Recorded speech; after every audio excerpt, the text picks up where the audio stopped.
Today's episode is proudly sponsored by Hellbender Vinyl. For those of you that don't know, Hellbender is a vinyl record pressing plant located right here in Pittsburgh, Pennsylvania, doing high quality, professional, top of the line record pressing, baby.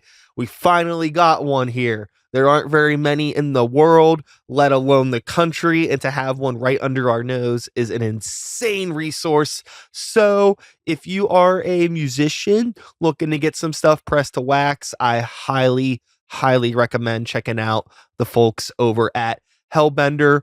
Tell them Sykes sent you. I've always wanted to say that. Without further ado, let's get into today's episode. Sit back, relax, and let's start the beats.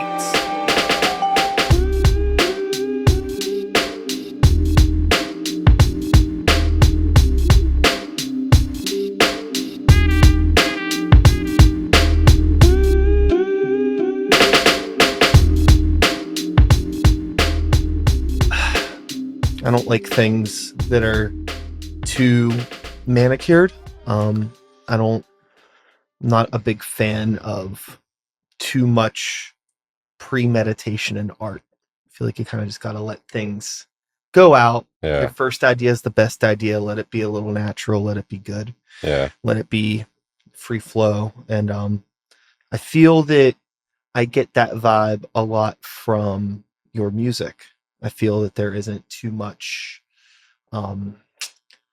premeditation or ego or overthinking meticulousness to this. And I mean that in a really good way. Yeah. So I want to welcome today my friends to the show.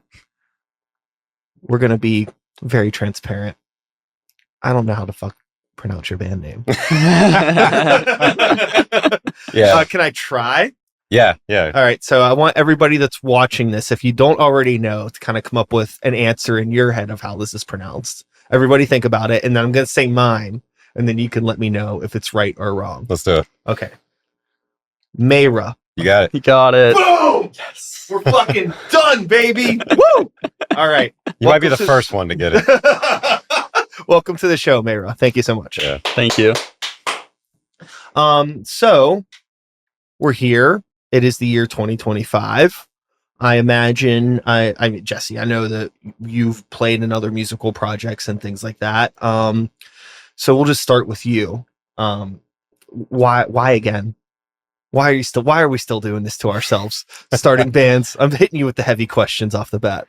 Yeah. So that is a tough one, right? Yeah. I mean, I feel like this is the time that it's most important actually to be making art. Because, like the reason that we're doing this is to hold a mirror up to society or a lens up to society. And so I think this is a time where we should really be questioning like what is going on in the world and our place in it. So I wouldn't say that our music is like overly political or anything like that, but I think this is the moment where it's most necessary for artists to be out there producing. Sure. I mean, like art in general is best when it's like, I mean, it's like a form of resistance in the fact that it just exists to begin with. Yeah, absolutely. If it is genuine art. Yeah, absolutely. It's usually some sort of resistance or a comment on something. It doesn't necessarily have to be like political, but it's existence in itself. Yeah, I mean, I think even just, like it's kind of hard, I think, to put yourself out there and put your thoughts and ideas out there. So even that is sort of like an internal fight, right? So it's making art is not necessarily a peaceful process. In fact, it's maybe not that different than a violent process in some ways, and maybe the music isn't itself violent. But I mean, I think it is sort of a process that's steeped in conflict, and it's definitely something you have to fight against in some ways. Yeah. So, talking about the origins here, I guess just the quick little Spider-Man, how we got bit. How did you and Nick meet? When did the band start? Blah, blah, blah, blah, blah. Yeah, I think this band, like most bands, formed from the ashes of a previous project. And so, I was in a band that amicably, you know, rode off into the sunset. And in that band, the percussion was entirely electronic. It was drum machines, and that was super cool. But I just really wanted to get back to like the power and rawness of a full-on acoustic drum set. And so like we just started working together. And initially, actually, I was considering playing synth in the band. But as soon as that rawness from the drums emerged, it was, I don't know, I just started hearing like distorted guitars and things like that. And we just sort of fell backwards into it. Sure. So Nick, I've known Jesse now for a few years, just from the music scene. Yeah. I've never seen you before in my fucking life. Who are you? What are you doing here? My name's Nick. I played drums in Mayreh. Yeah, I met Jesse, I think, was it around May of 2024? Yeah. And this was right around the time his last project was still active. But I had just always played in cover bands kind of as a teenager and really just picked up drums then, but stopped most of my 20s. Just recently in the past couple of years wanted to pick music back up again, started playing, but really was always interested in original music and writing. Cool. And after playing in some more cover bands, that's when I met Jesse. And I think it was right around the time some things were changing with that previous project's dynamic. And just kind of, like he said, out of the ashes of that, we kind of formed a bit of a new dynamic with some new musicians. And yeah, it's been a little over a year now. Yeah, a year now. Yeah, awesome. So what's it, I guess, just been like in terms of, for you, Jesse, like working with more people, and doing something that is a little bit more like limited in scope. I mean, in terms of like when you're working with electronics, it's kind of like I could do whatever, which sometimes that power actually can be paralyzing. Yeah. So I'm curious if like the writing process has been a little bit, what the dynamic has been like. Yeah, actually paralyzing is kind of an interesting word, because I think one thing that I've found is that, yeah, when you can do everything, sometimes just taking the first couple steps gets paradoxically harder. And when things are more narrowed in on you, more constrained, it's actually kind of like easier to get going, and so, yeah, like I think in all the projects I've been involved in, like songs sort of originate from lyrics, and I, develop a song structure and chordal structure and things like that. And then, sort of bring it to the band, and we all, jump off from there. I think like what's been really different for this project is like obviously not programming drums has taken like a major load off. Sure. And like the last project was like heavily synth based, and so there was like such an emphasis on sound design and I think like kind of probably an effort to have like multiple synths going at the same time, and it like it's been really refreshing to just be like, okay, I'm gonna write guitar parts.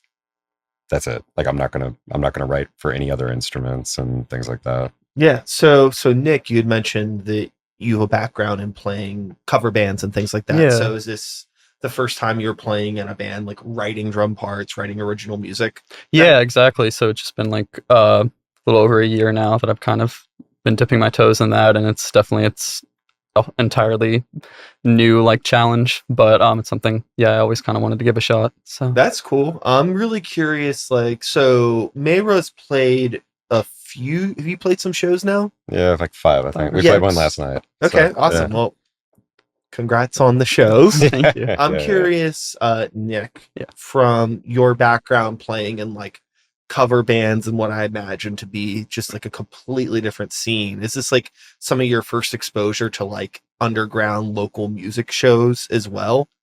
Yeah, for sure. And I think that's been a kind of a really positive and just beneficial like impetus for getting involved in original bands is I always like to think I try to make it out to local shows when I can, but this has kind of been just like creatively and socially a really cool thing to just meet people that are also from Pittsburgh or bands traveling from out of state. Yeah. So I really like that element a lot. I feel like I've with the creative challenge of writing things, I definitely pull from drummers or records that I like, but seeing other people my age, younger, older, that are coming up with just drum parts that get in your ear, and that I want to keep kind of using that creatively to make new music. Yeah. I also imagine too, just from like the perspective of, I don't know how often like cover bands would like get together for regular rehearsals or things like that. Was it more of like a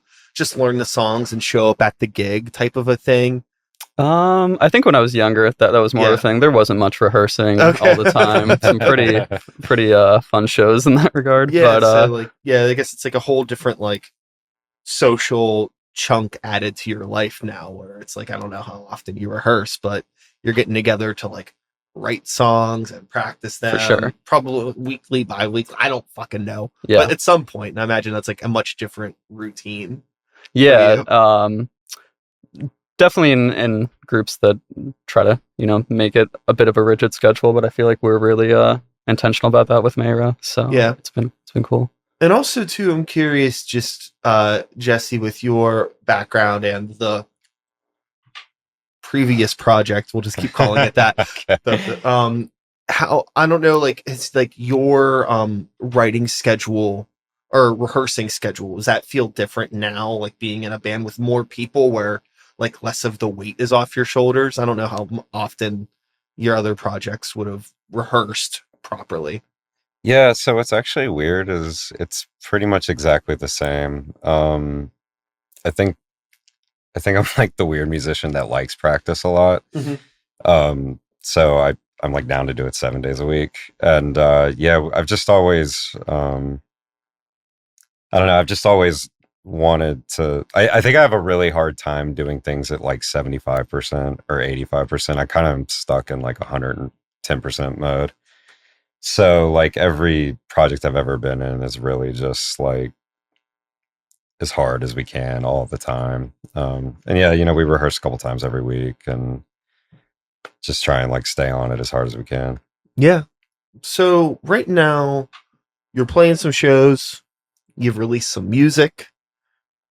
How are you feeling about like just like the current situation of the band and the bands that you're playing with? Do you feel like there's a good spot for Mayreh in the community here that might be different from other things that you've done in the past? Yeah, definitely. I think that I hope Mayreh sits in its own unique little slot in the indie rock post punk area. But I think in general, we can get up and just go full throttle rock and roll, and I think that there's a good amount of that here in Pittsburgh, and like yeah, so I think like we're right at home here, and I think it's been pretty well received. I think people are into it, so yeah, I think it's working well. Yeah, and with your like just like writing and recording process, are you like self-producing demos right now? Or are you working with other people on that stuff? Yeah, so we released a pair of singles a couple months ago, and it's kind of an interesting story because those we released those sort of out of like necessity, right? Like you have to put yourself out in the world somehow, and like so it's either going to be releasing music or playing shows, and it's kind of the chicken and egg problem, right? Like it's hard to get shows if no one knows you exist and you haven't released music. And it's also kind of hard to release music and find an audience if you haven't gotten out into the world yet and played shows. Totally. So we chose to release a pair of singles first. And that I don't know, like in that sort of moment of the band's existence, I think I was really enjoying and leaning into that like raw rock kind of sound. And so we actually recorded those live in the studio, one take. There's no overdubs or anything. And yeah, I mean, we just went with like let's rip it up and fucking roll with it kind of attitude. And Totally. yeah, I think we're working with a producer, John Hanner, to record a full length, our debut full length this November. And, you know, I think the goal there is for more of like the polished kind of full album sound. And, you know, I think it's going to be kind of markedly different sonically from the first couple singles. So I'm really looking forward to that. The kind of like raw rock sound was something I hadn't done a lot of and like my own recordings and things. So for me, that was like super thrilling in the moment. Like, let's just fucking go. So yeah, but there is always going to be this part of me that wants to get like back into like studio trickery and, you know, like all the kind of polishing techniques and things that you do. So yeah, it's a delicate balance. But really there are no rules, and whatever the song requires to feel right, do it. You know, fuck it. Right. And if some of them that end up being a little bit more produced, that's not like the worst thing in the world. Yeah, I think like the weird thing is that all of the songs come from this like yeah, let's just punch it and go, raw rock and roll kind of feeling to me. So like envisioning them in some other space has actually been like kind of a head game that I've been playing lately. It's kind of been a difficult thing to kind of like think through. So in a fun, challenging kind of way, and then also like, fuck, is this gonna work kind of way? But you know, Sure. yeah. Well, I think that, you know, my initial approach, I think if I were the producer of your album or a band of similar flavor, Yeah. it would just be like, I mean, just make it sound big, right? Yeah. You know, you don't Yeah. necessarily have to add a bunch of like extra production and things like that. You know, maybe a tambourine. Who doesn't like a tambourine in the mix? Right. Yeah. You know, maybe like an extra guitar layer or something, but you Yeah. know, big snare drum sound. Yeah. But nothing that's like too like I don't know what your intentions are, but I don't imagine like too many like digital or synthetic elements making their way into the production. Yeah. Unless you want. Yeah, It's your fucking song. Fuck yeah, it. yeah, right.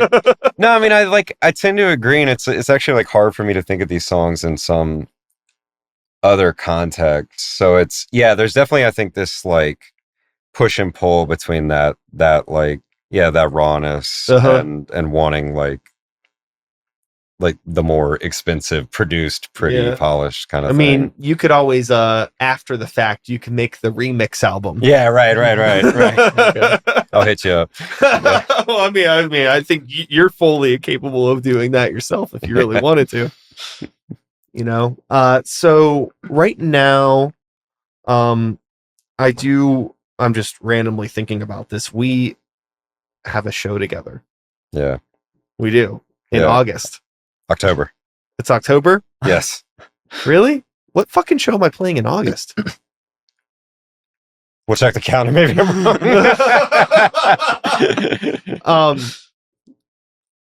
I thought we were playing at Ormsby together in August. Oh shit, we are. We're also playing in October. We're also playing in October at Poetry Lounge. We have two shows. We were both right. Yeah. Hey, I forgot about that October show. Yeah, so that's cool. I mostly bringing this up because, hey, come see us. But also, I have found myself in my band, always sort of being, I guess not necessarily like the odd ones out on a bill, but it's like hard to find bands to play with. It's just like if it's a somewhat loud guitar band, I'm happy to play with. Yeah. And I'm curious, like, over the course of these handful of shows that you started to play? Are you starting to like maybe find yourself in like a little pocket that you weren't expecting, or seeing people that are like into it or like resonating with it that maybe you wouldn't have expected? Like, oh, we played this R&B show and everybody loved it. Or is it too young or too early to tell yet?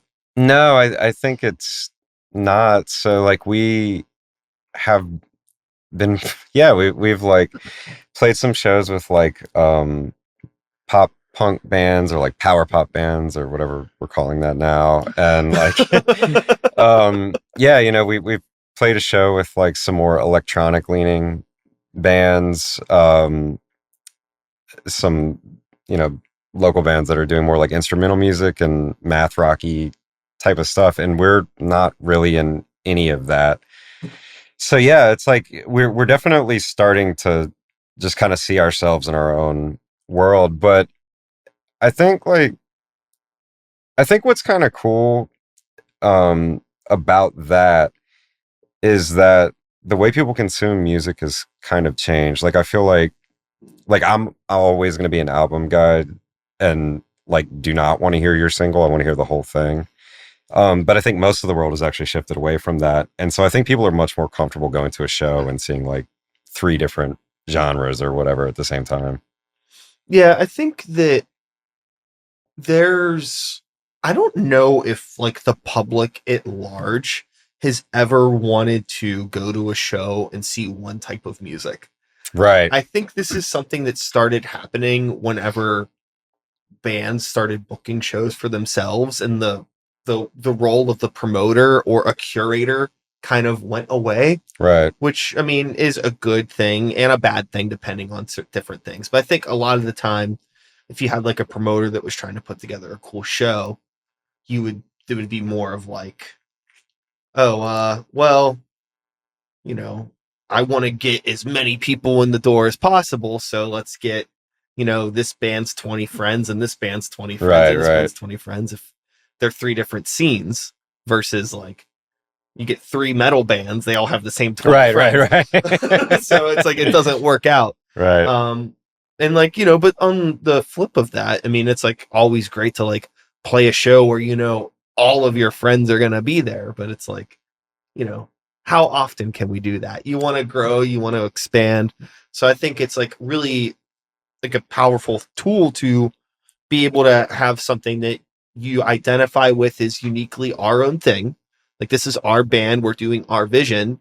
And by convenience, it is also applicable to a lot of different sorts of lineups, because there's some people that, you know, you will uniquely do their own thing that might be like, you know, some like techno core animal grind death fuck band. Like that's their genre. Right. And it's like cool. But you're a little bit limited. Right. You know, it's cool to be in a position where you're able to kind of play a bunch of different things and maybe appeal to a wider demographic, casting a wide net. Right.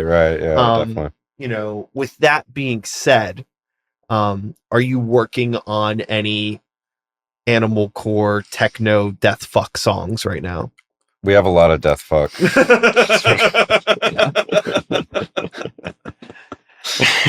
Another way I could phrase that question that's actually a little bit more mature and serious is, as the band is starting to kind of evolve, you're playing some shows, you're writing songs, you know, do you feel that like the sound of the band is shifting at all from its original intention over the course of time? Actually, in a weird way, no. Like I think that when we started the band, we kind of like threw a couple that like other bands sort of like threw their names in a hat, and it's like, okay, this is what we're thinking about, and we obviously missed and came up with our own sound. But I think like that solidified right away. Like I think that I mean, I don't want to speak for Nick, but I think like there was this like strong emphasis on like really like sort of like non-typical sounding drum parts, like a lot of syncopation and like really complicated like rhythmic interplay and mixing that with like kind of raw vocals and like raw rock guitars. And I think like everything just coalesced around that like pretty much immediately, and it's kind of stayed there, I think. Yeah. Yeah. So, like, Nick, with your background, not as a musician, but as a listener Yeah. of music, what influences are you bringing to the table for this band that you may have not been able to explore in your days, like playing in cover bands and things like that, if there are any?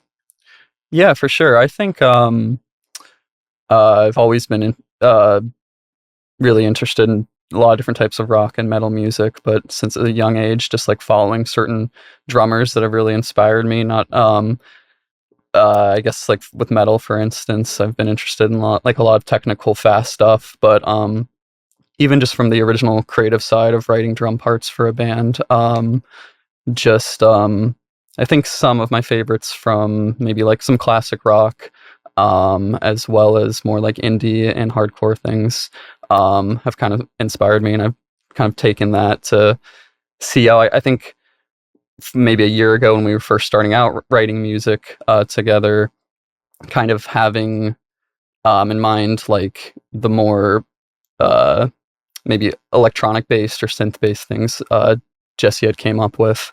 And I think it was a particular challenge to kind of write drum parts for that, if they were supposed to maybe replicate things that the drum machine might have covered, or kind of taking more of a rock or metal approach.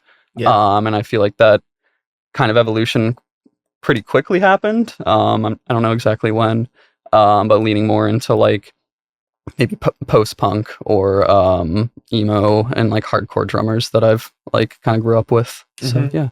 Yeah, I mean, we definitely through like, not to name check too many bands, but like Facts and Preoccupations, I think were like really big for us. Like those drums specifically, like they just usually have like these really, as a non-drummer, weird fucking drum parts that I don't really understand. So like I think that was like a pretty big focal point for us.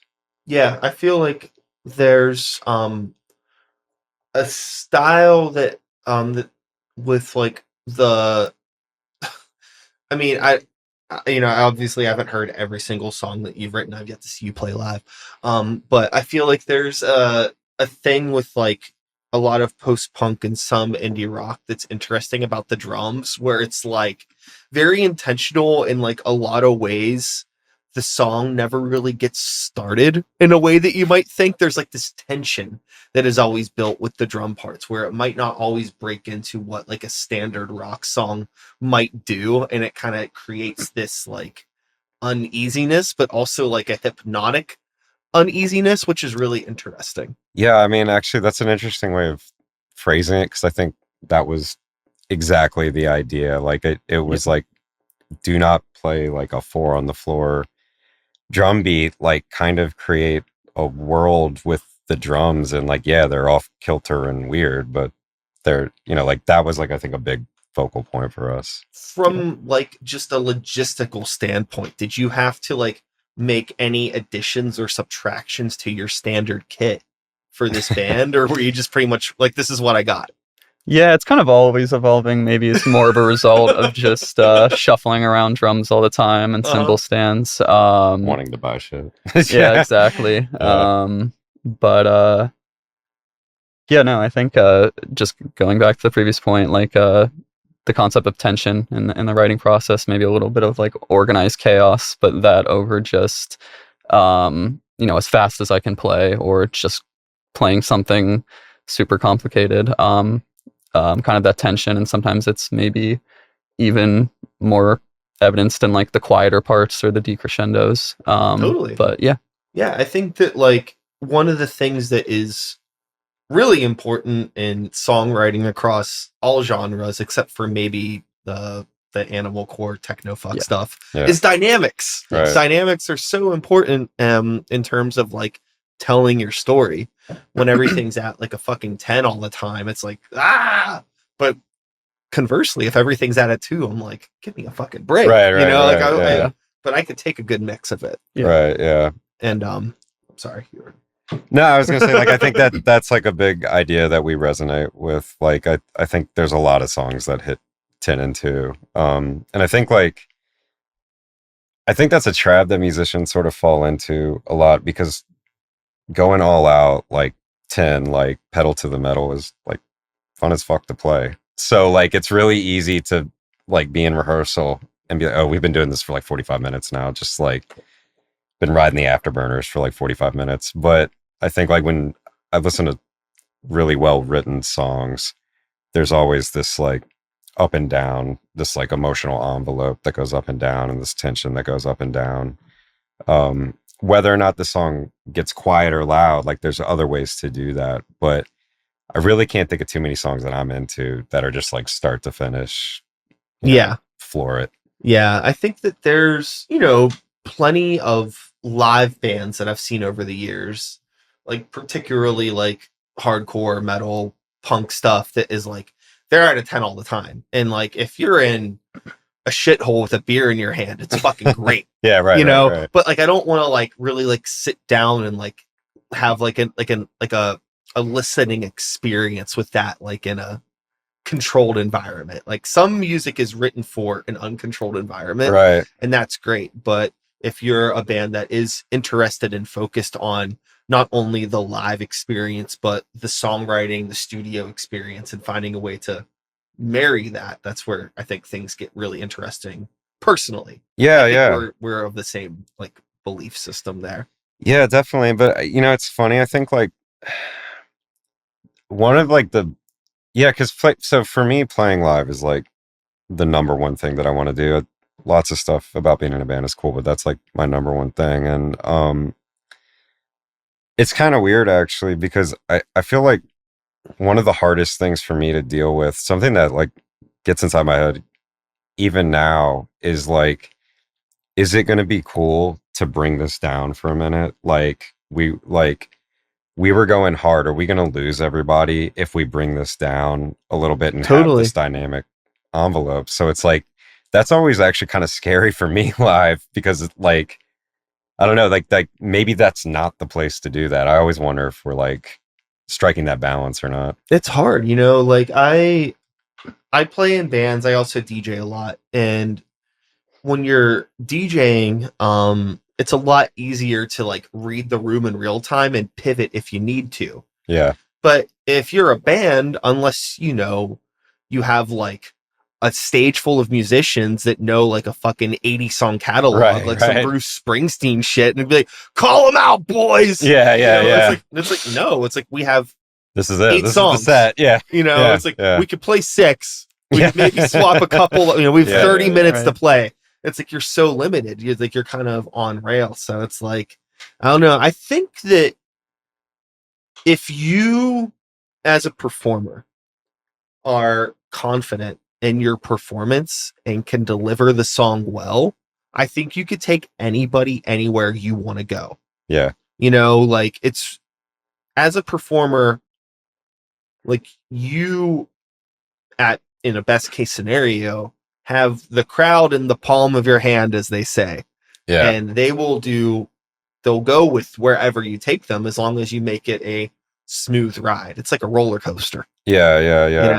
Yeah. You got them all like, they're gonna be like, that was uncomfortable. But if you engineer your set like a well-maintained, nice roller coaster, with all of the crescendos and dynamics, and hills and valleys and loop-de-loops, they'll take them for a fun ride. That's what I say. Yeah, definitely. And I mean, I think like one of the things that like sort of struck me like years and years ago, like very early on, and actually my father was a professional musician. I think this is actually something he told me when I was a kid, is it's like performing live is just like riding a bull. Like you get on and you have some control, and like you don't have total control, and you're fucking in it, and you just got to go with it. Like if you try and fight it and make it go somewhere it's not going to go naturally, that's probably going to be a train wreck. But if you can just hang on and let the emotional roller coaster happen, that's where like the coolest shit can happen, Yeah. I think that that's the beauty of a live experience, is that it is sort of you don't know what's going to happen. Yeah. You know, your fingers might not do what you want them to do. Yeah, Your mouth might not make the sound that you're intending for it to make. Yeah. The gear might not work. Yeah. The sound person might be on another planet. Yeah. You might be in a room full of the least favorable people you could ever imagine, or the coolest. Yeah. There's so many variables. I feel like all you could really do is like be your best. Right. Yeah. At most, you could always like, what we tend to do is like, who are we playing with in our set? Because we can either be like really heavy or like, not so heavy. We have a few songs that we could swap out. So if we're playing with like some really crazy bands, we could be like, okay, we're going crazy. Full but techno we can always kind of full techno fuck. Yeah. Or we could scale it back and be a little less, a little more like cuddle puddle. You know right. Yeah, definitely. But that's that. With the future of music, well, it's not even the future of music, it is our current reality that we live in. Back to our hellscape for a moment. One thing that comes along with being in a band, we've mentioned some of this, recording things, releasing singles, putting them out to the world, talking to people about it, social media.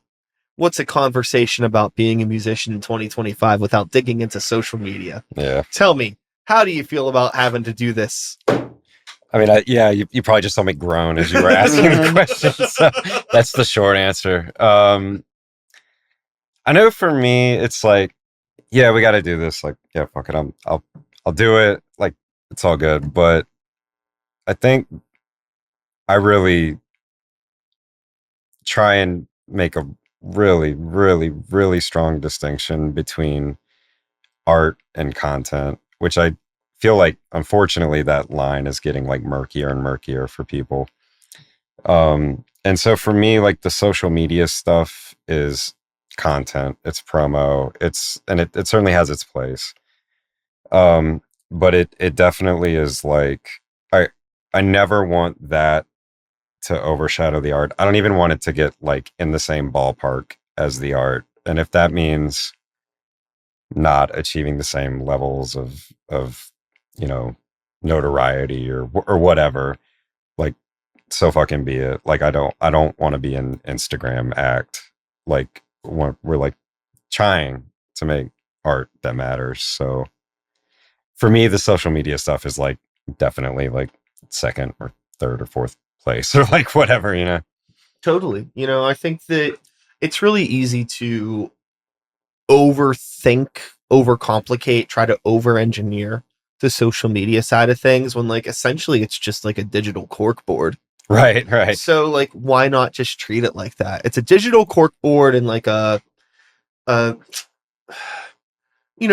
an easy way to kind of see what everybody else is doing too. A community board, right? Like, hey, like, we have a new song, we have a show. Oh, cool, you have a show too?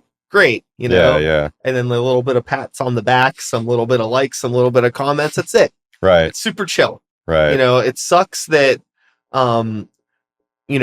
Coca-Cola and a bunch of erectile dysfunction pills have come in and plastered their stuff all over our same corkboard. Right. We're all just trying to, promote our art, but unfortunately everybody's promoting their art through the same fucking thing. And that's where I think it starts to get really frustrating. And also too, we're in the same sort of channels as, soft drinks and penis pills aside, we're playing in the same ballpark with people that are also bands, but big bands, right?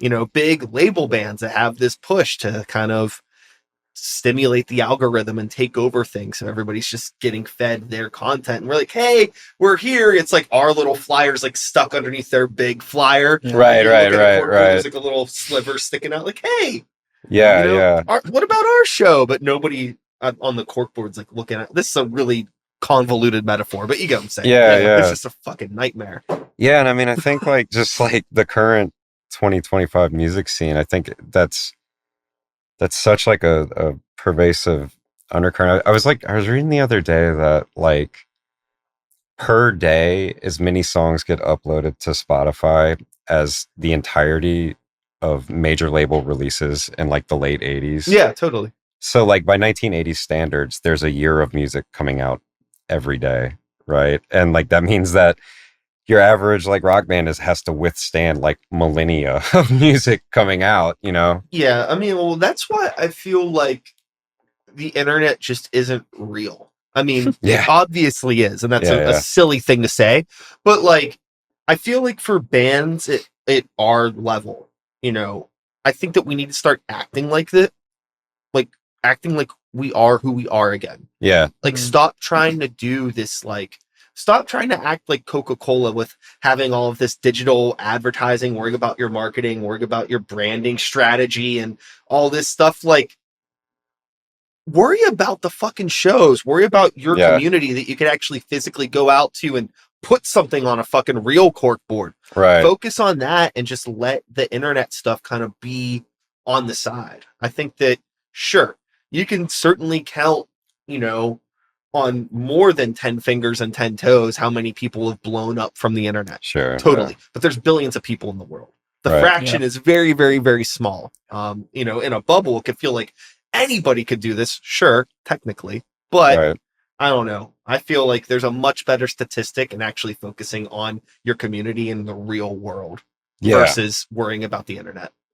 Fucking preach, man. Yeah. Yeah. 100%. I mean, I think like that's why for me it all comes back to the live show. Like I just like I want to be like drenched in sweat. I want to see people fucking, you know, having a good time, spilling drinks on the floor, you know, just a fucking mess. And Yeah, I mean, that's where people make friends. That's where people fucking hang out and have like life-changing. Maybe is like a little bit too strong, but like those experiences that like really stick with you, because you can't fucking do that with your iPods in, you know what I mean? totally. Like You know, like AirPods. they say that whenever you pass from this mortal plane, they say your life flashes before your eyes, right? The last thing in the fucking world I want is a series of Instagram like numbers to flash before my eyes when I go. It wouldn't happen. It's going to be the moments that have happened in whatever venue or just like at a bar with people from bands or conversations I've had in this room with people. Like, that's the stuff. This is it. Yeah. You know, you only get one shot at this, supposedly, unless I come back as like a goldfish or something. Right. And then, but even then, you know, it's like, I don't think that my goldfish brain will retain my memories of this past life. So this is it. Yeah. And there's only so much time. So it's like, how much energy can we put into the internet stuff? And all those people that are doing really well on the internet stuff, they don't have to do it. There's people that do it for them. Right. They have teams. Yeah. You know, so that's the other thing about this like underground band stuff. Like, let's bring it back down to reality, is that we don't have those resources. None of those people are trying to wear 10,000 hats like we are. And we wonder why, like, you know, why are we getting burned out? Because it's like we're trying to cosplay as a real band, because there is a part of it that the societal pressures of feeling like you need to be a real band are very real, because it's really hard to, like, especially when you're a new band, for people to be like, who is this? You know, you want to book shows, you're trying to reach out to new promoters and things like that. So you want to look legit. Right. You know, but there's a very fine line there. You know, there's one metal band. I already said too much, but they're a metal band from Pittsburgh. I'm saying too much, but I'm not going to say who this is.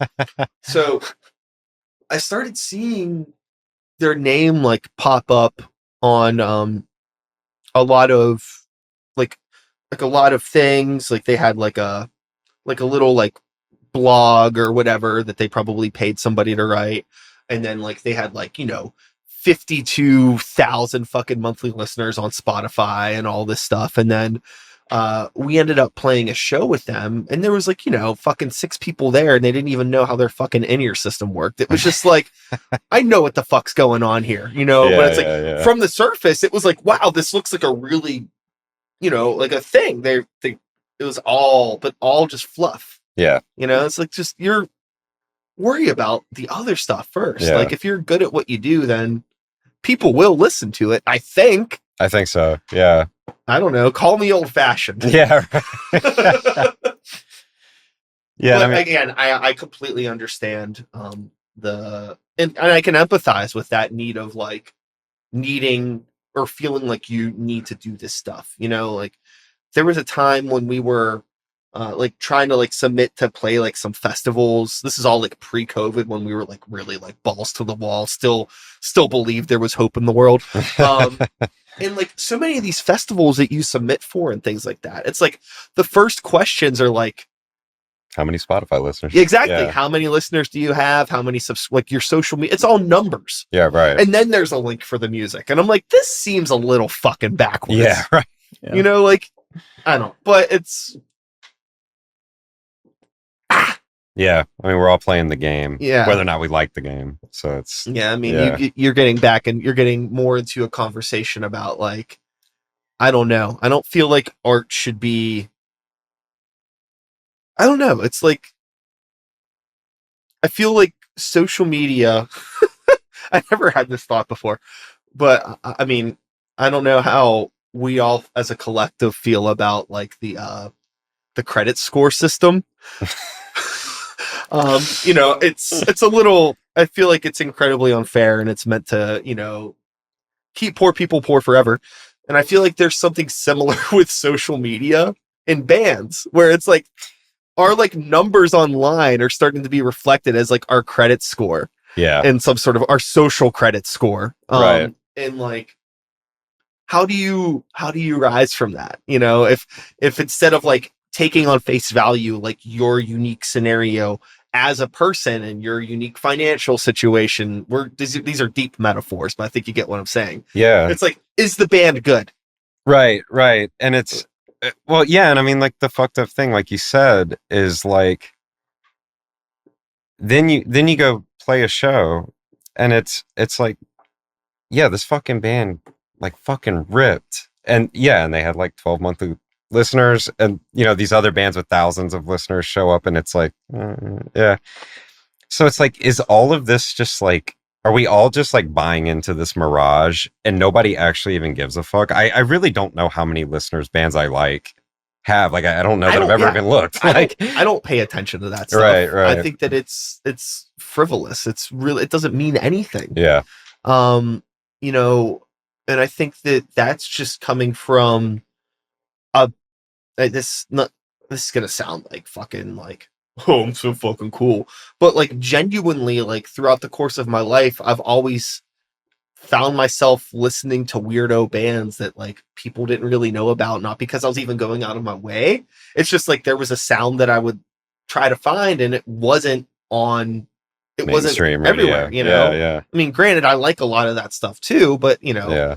there's countless times like throughout my high school experiences where it's just like, you know, going to the CD store and the fucking, this is a cool label and cool artwork, and I recognize the album label, and it looks like it could be metal, and most of the time it was, sometimes it wasn't, but you just take a swing. Yeah. And but you know, I don't know, really this boils down to a bigger conversation of like, okay, we're talking a lot from like an artist's perspective, but it's really hard for me to understand how, like, excuse my language here, how a normie interacts with music or art. Like, what do they value when you're talking about like monthly listeners and numbers and things looking real and stuff like that? I think that those are the people that are a little bit more duped, and you end up with like a Velvet Sundown AI band type thing. And a lot of people are just like morbidly curious and don't really care because they don't, like, artistic integrity isn't a part of their moral fiber. I think most people are like that. Yeah. So it's really interesting trying to create art, not only for other artists, which, I mean, that's my intention, but I also want like I want, you know, let's get as many people in here as possible. Yeah. But normal people, normies, I'm saying it again, forgive the slur, they don't care. I think a lot of them just don't. It's not even like I don't think it's like a nefarious or ill-intended. It's just like, You ever try to like explain like what you do to like a family member or like a coworker and try to like, Yeah.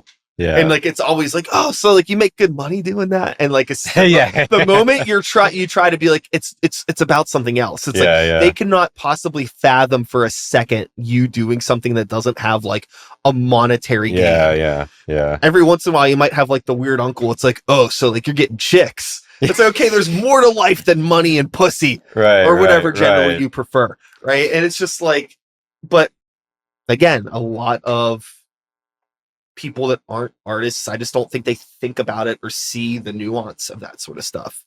Yeah, and it's But like that's the majority. So that's where a lot of those numbers that we see as artists come from. right. And we're like, what are we doing wrong? It's just that most people don't care. Yeah, and I mean like that. These like hyper concentrated numbers where like a handful of artists get a billion listeners or like whatever the fuck, and everybody else gets a much smaller number. I think there's a lot of people out there who their conception of music is like you turn on the radio or Spotify playlist or whatever and you hear music, and like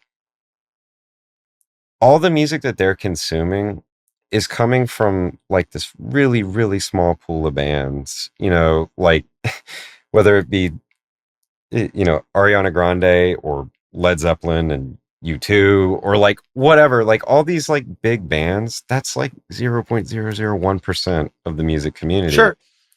And for these people, that's also all that they know. And all of those people are completely unattainable. Like you will never meet Ariana Grande. As like probably, right? And so like music is just this thing that happens. You don't understand that there's people behind it. It's interesting when those people come to a show because they're just like, fuck, what? Like you see this sort of like awakening where they're like, wow, people fucking do this. And it's like there's humans behind this. Yeah. I remember recently it was actually this past Halloween. There was a show at Spirit. The band Drug Church played. Fan of that band. Cool band. And there was like, I got there reasonably early enough that like, the house music was still on. And like, basically it was easy to hear a stranger's conversation. Mm-hmm. And like this guy comes in and he has like his t-shirt on. I guess he went to like the Green Day, Fall Out Boy, whatever fucking show happened at the stadium over the summer. And like, he got there and he was like, he looked like he was probably like in his late 20s or 30s, like he didn't look like a teenager by any means.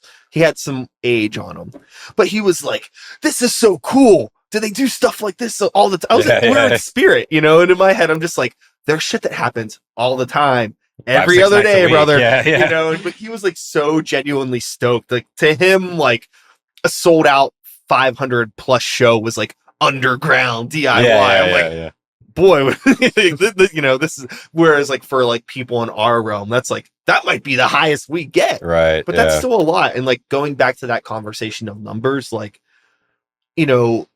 it's easy as an artist to be like, wow, I wish that I had, tens of thousands of fans and listeners. There's a lot of positive things that could probably come from that.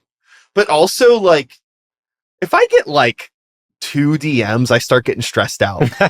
Like I can't imagine, like, I don't know, like, do you want that level of fame? Like there's a threshold, right? Where I feel like there's sort of like, and also too, like intentionally, like, is some certain styles of art, does it even translate properly in that big of a space? Like an example would be like when I saw Radiohead at PPG. I've always wanted to see Radiohead. Yeah. But the whole time I'm in a hockey arena and everything smells like beer and I'm hearing the person next to me just eating pretzels. Yeah. And I'm like, this is not the intimate sonic overwhelming experience that I thought that I was going to get, but you will never see a band like Radiohead in the space that's appropriate for their music. Right. Somehow it has transcended. And it's like, I would like, I don't know. I mean, I guess it's hard to argue with the money and it's hard to speak on behalf of a band or anything or what their intentions are. But I feel like it must be like really weird to cross that threshold where it's like, now my music has to be performed in a space that isn't even appropriate for it. Yeah, and like this is actually something we were talking about like a little while ago. It's like, would you want to do that if all of a sudden you had the opportunity to do that, like somewhere, like somebody's like, hey, do you want to play this 1,000-person room on this big tour? I don't know if you do or don't want to do that, but it would be really fucking hard to say no, because like you're putting so much, it's like such an uphill fight to do everything in art, and you're putting so much fucking effort into it and so much of yourself into it that it would be like, what do you mean we said no? Like I can imagine going to the other guys in the band and just being like, they'd be like, what, dude, you said no? Like, yeah, I think that every experience is worth taking. I feel like you should very rarely, as an underground artist, say no to any opportunity, unless you have prior experience with like a venue or a promoter or a band or something where it's like, I know for a fact this isn't a good thing for us to do, right? Yeah. But for the most part, I feel like you should take any opportunity, no matter how big or small, because you never know who's going to be there. Yeah. You never know who's listening. You never know. It could be the breakout moment where, somebody, Nick drops a fucking drumstick on one song and it changes the dynamic of the song in a way that you never would have imagined. And then it becomes a #1 hit and you're opening up for Radiohead at the hockey arena. Right. You never fucking know. Yeah. You just got to put yourself in the opportunity to let chaos happen. Yeah. And without that opportunity, then everything just stays the same. Yeah, for sure. Yeah. I think it's, yeah, I mean, I think like as an artist, you like, the world's a canvas. You just have to get out there and fucking do it. And that's when the best things happen. It's, it's like you're saying. And I think for me, like going back to those people who stumble into their first show and like watching them, feel like, wow, do they do this every night? That's like, it's also kind of the coolest to hit that person. Absolutely. Cause like that, you're making a difference in someone's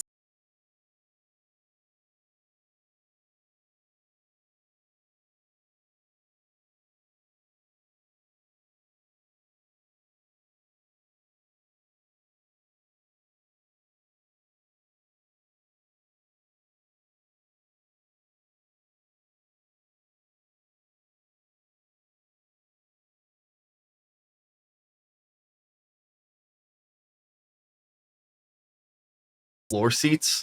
I think that maybe if I would have like got on the floor away from the pretzel eaters and like gotten a little bit more absorbed, it could have been a little bit of a better experience, but it was like fucking bad. Yeah. I'd put that on like the list as like one of the worst shows I've ever been to. wow. Not because of the performance, Right, just right, the right. social aspect of Right. this.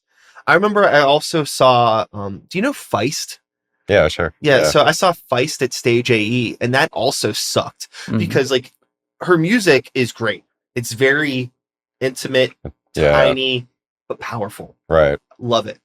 Outdoors, Stage AE, everybody fucking just talking and yapping, and it was like, I was like, fuck.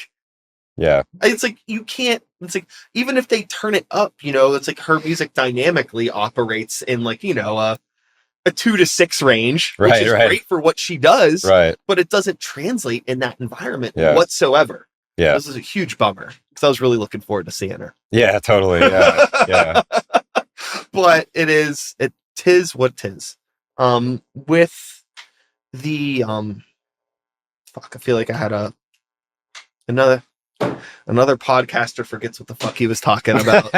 I can just interject. Say I was also at the Radiohead show. I had a pretty great time. I think I was not around as much pretzel crunching, but it's fun that we were all in the same hockey rink, having different experiences. So. Yeah, I mean that's the thing too. Like, okay, not to get into like a whole nother tangent, but just basically piggybacking one final point, like on that, like it's great to see people like it's their first time seeing like, a local show or being in an environment around a local band.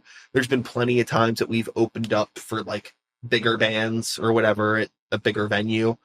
And everybody's like, where are you from? And it's like, you're back down the street, buddy. Yeah. Like, what? So it's like anytime we get an opportunity to play those types of shows, I'm always like, hey, We are from here. Yeah. And if you like us, there's a lot of bands that sound like us that are actually better.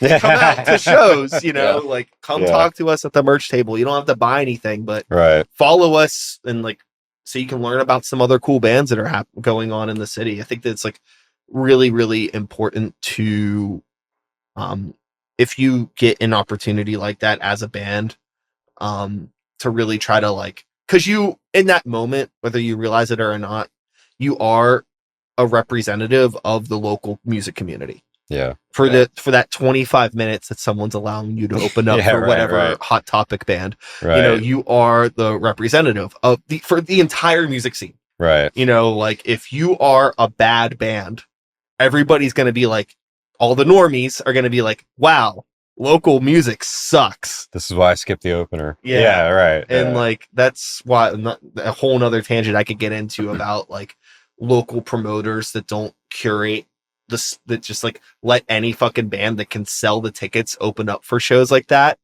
It's like, you're not doing anybody a fucking favor. If you want people to actually come out and support the local talent, do like 5 to 10 minutes of extra work to find a band that actually fits the fucking bill. Right.